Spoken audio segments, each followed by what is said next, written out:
Hello everyone, I'm Brior and welcome back to Goodgame Empire.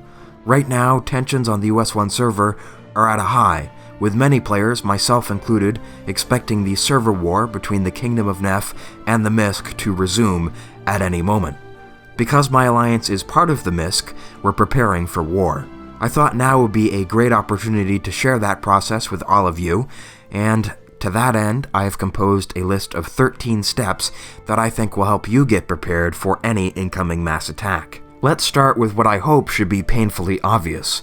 Use your alliance's safe house. Each alliance should have at least one player that is permanently under the bird, so other players can send their attackers to that player's castles to protect them overnight. If your alliance has one of these, use it. You should also pay close attention to when your alliance's safe house is going to expire.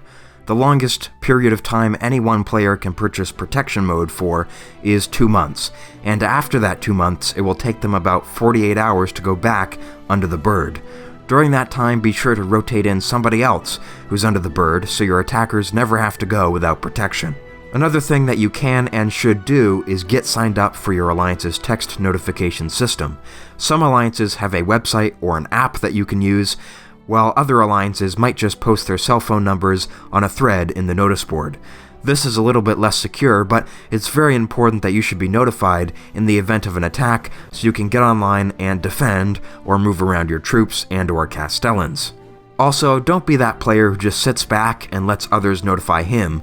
Instead, actively participate and notify your alliance members when they fall under attack. It's best to get your contact information set up before the war begins, because sometimes there can be a little bit of troubleshooting involved, especially if your alliance uses an automated website. Another suggestion that I have for you is to save up on rubies or make it easy on yourself and simply visit the payment shop. At any rate, you do not want to be entering a war low on rubies. They'll be very useful for purchasing commander and castellan looks, for opening your gates, or for buying emergency defense tools. Speaking of ruby defense tools, make sure that these are evenly distributed across all of your castles.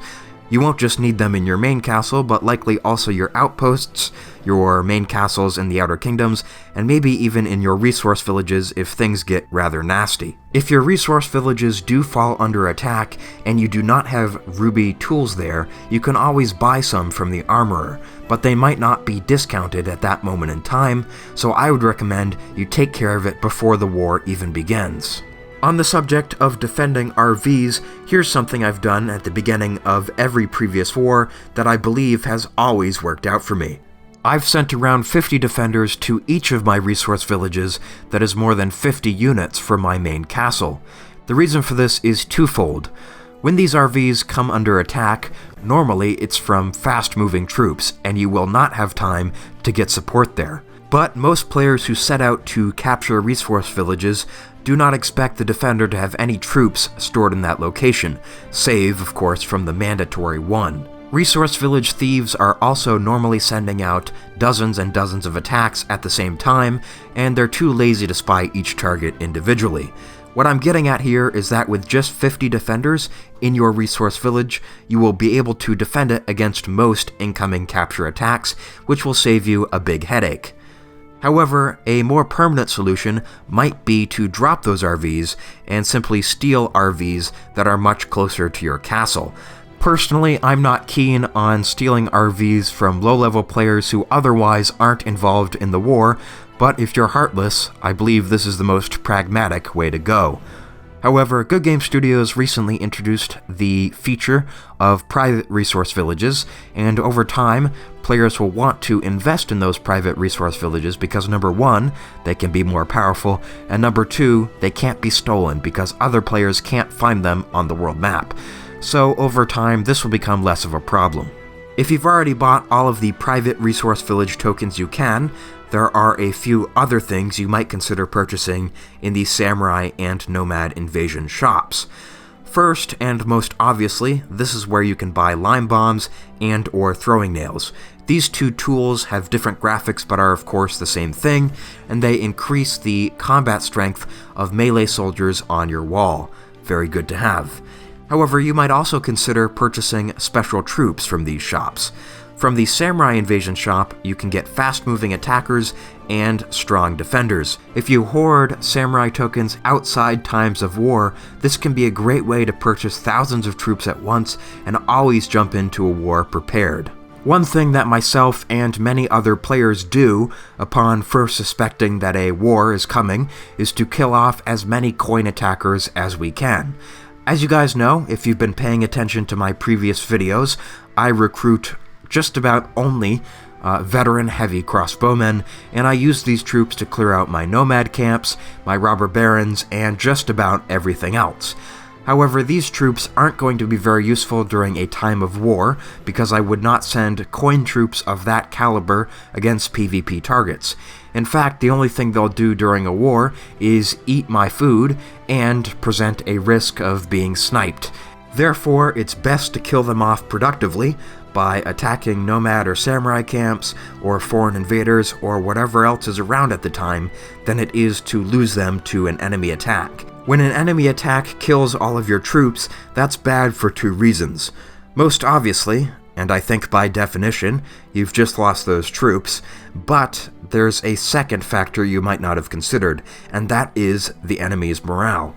If the enemy alliance is getting a lot of great battle reports, they're very likely to want to continue, and they'll step up their attacks. The last server war on the US1 server was very much a war of attrition, and it lasted for about 3 years. If that war resumes, it will very much be a war of attrition again, and we'll have to do our best not to let those great battle reports get posted on the forums. While you're busy destroying your coin attackers, you should be recruiting coin defenders. Defenders are obviously very good to have during any war. During wartime, they won't just eat your food like they normally do, but they'll protect your castles. Having lots of defenders of your own will enable you to defend at multiple locations at the same time, or if you're just being attacked once, you can put a ton of troops in the courtyard and really crush the enemy attack, and that will look good. While you should be eager to send support to other players in your alliance, do make smart decisions about where your troops are going.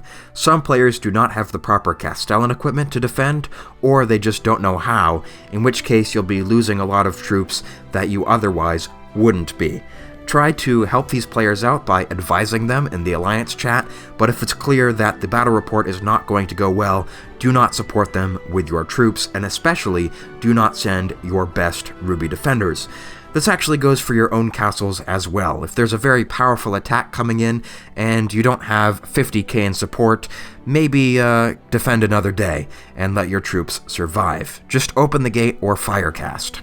Most serious wars can be expected to last more than a few days, and if you're not careful, you might soon be out of troops.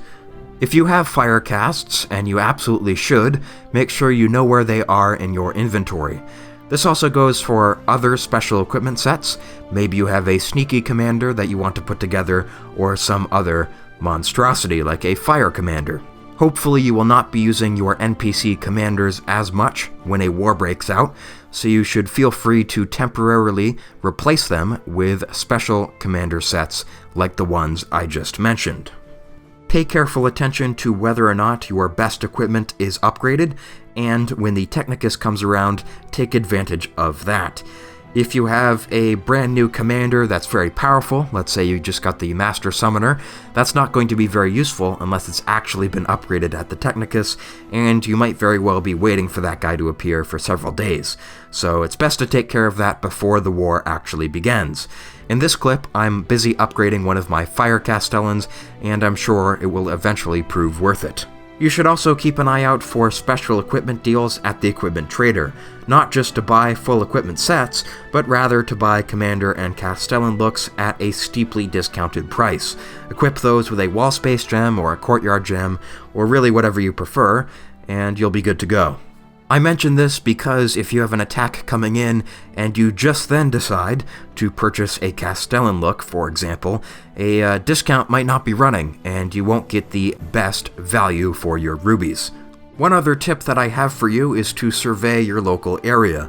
This is especially true if you know which alliance is going to be declaring on you, or which alliance you will be declaring on in the future. Find out which players are nearby, not only in the Green Kingdom, but also in Ice, Sands, and Fire. This way, you'll know who you can attack without them receiving support, but you'll also know who could attack you with a short horn. If somebody is really close to one of your castles, either make a gentleman's agreement not to attack them during the course of the war, or attack first and try to snipe out their attackers before they can do any damage to you. And finally, if you are an alliance leader, a war marshal, or anyone else who is in a position to set up a mass attack, consider striking the enemy before they can strike you.